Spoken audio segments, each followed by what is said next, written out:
Mga ka-adventurero, naglinis po tayo ngayon ng air filter itong aking big bike. So kung wala kayong ginagawa, di maglinis din kayo.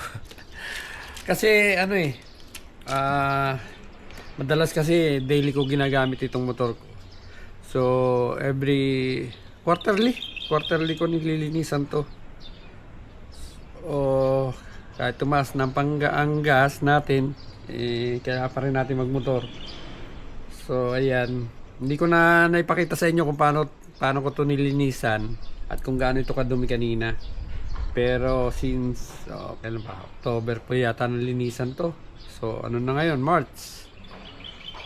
Lumampas do sa quarterly na ginagawa ko. So napakarumi kanina. Ang tagal ko siyang nililinisan. At tagal din natanggal yung dumi. Ginamitan ko pa siya ng brush para lang matanggal yung mga nakasingit na dumi.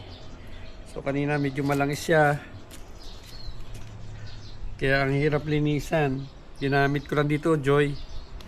So kahit sa mga sa mga maliliit na motor, linisan nyo po ang inyong air filter para maganda po yung flow ng hangin, para hindi yung pakadyot-kadyot, di ba, parang barado, parang nasasamid. So iyan ho'y isa sa cause na hindi na maganda yung paganda ng motor kapag madumi ang air filter. Pero bago po natin ilagay, siyempre kailangan matuyuin po. So ngayon di pa siya ganun tuyo, ibabalik ko muna ulit sa araw para matuyo siya, kasi medyo basa pa yung loob. So yun lang mga ka-adventurero. At dalas naman siguro, or one sa week naman siguro, wala kang ginagawa. So ang gawin nyo, pwedeng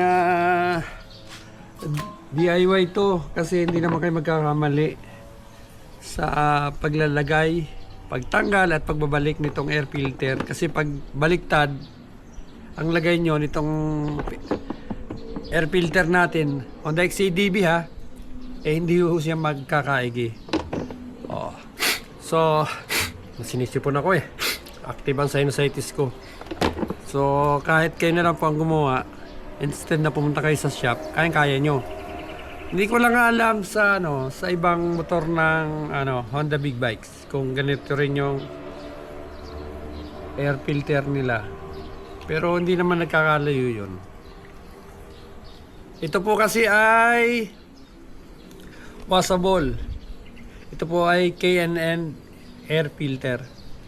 So yung kasi pong stock, kailangan palitan once na nagpa-PMS kayo. So ito, washable. So mas nakakatipid ho siya kapag ganito binili nyo yung mga washable. Marami na ako ngayon nabibili bukod sa K&N, may iba pa pong brand.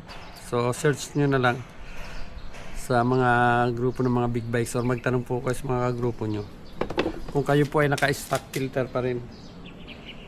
The best po ito. Matagal na to parang 2000 pa yata ako nagpalit nito. After ng stock, kasi siya, disposable. So ito lang ginamit ko. So effective. So yun lang, ibibilad ko ulit at para matuyo ng gusto.